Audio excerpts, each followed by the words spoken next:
आमर बड़वा थाना अंतर्गत कालेमा गाँव में धर्मेंद्र नायक बोली जने लोक रहती तीनोटी झील गोटे पुओ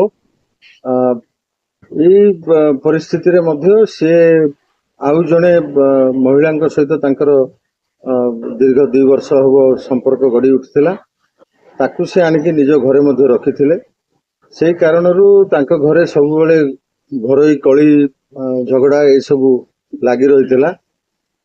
गत 3 तारीख दिन तांकर जे प्रथम स्त्री लक्ष्य हीरा नायक एवं तांकर जने बड़ भौणी जे कि सही गाँव में बाहर से 2 जन जाक काम करने को जाइथिले जंगल रे बिल रे काम करुथिले। तापरे लक्ष्य हीरा घर को फेरी नथिला किंतु लक्ष्य हीरार बड़ भौणी जे विवाहिता एवं विधवा से निज घर को फेरी आसला। यार ठीक परदिन अर्थात जनवरी 4 तारीख दिन लक्ष्य हीरार भाई लक्ष्य हीरा को जिते फोन करथिला तार फोन स्विच ऑफ थिला।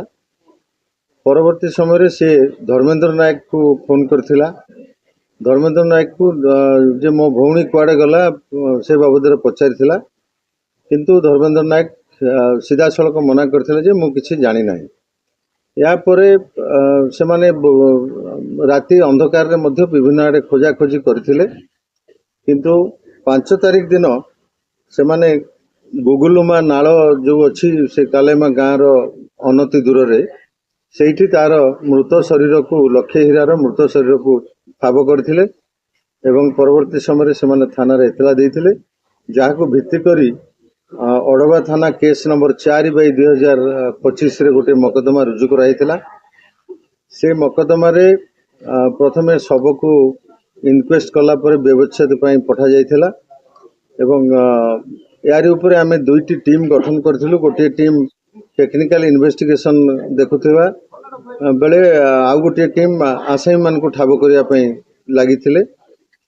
शेषरे आमे टेक्निकल एविडेंस एवं अन्यान्य पारिपार्श्विक परिस्थिति एवं पारिपार्श्विक एविडेंस को आधार करी आमे कन्फर्म हेतिलु जे लक्ष्य हीरा नायक जे मृत महिला तांकर स्वामी धर्मेंद्र नायक एवं तांकर जने पुतुरा करण नायक एवं जो द्वितीय स्त्री पूर्णवासी नायक ये 3 जाक योजनाबद्ध भाव में 3 तारीख दिन लक्ष्य हीरा को हत्या करथिले।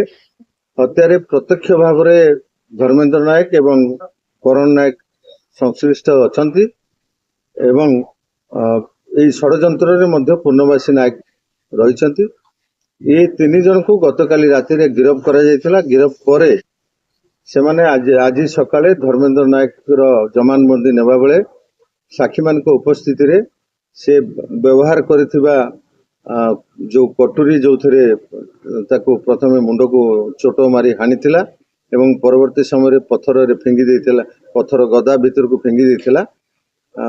से कटुरी को मध्य आमे जबत करिछु तार जमानबंदी को भित्ति करी एवं जो पत्थर रे से ताको फेंगी देथिला से पत्थर पाखर मध्य रक्त भिजा पत्थर को मध्य तार देखेबा मुताबिक आमे जबत करिछु। ये 3 जन को आज गिरफ करी कोर्ट को चालान करा जाउछि। या व्यतीत ये घटना रे आउ काहार संपृक्ति अछि से बाबद रे अधिक तदंत जारी रहिछि।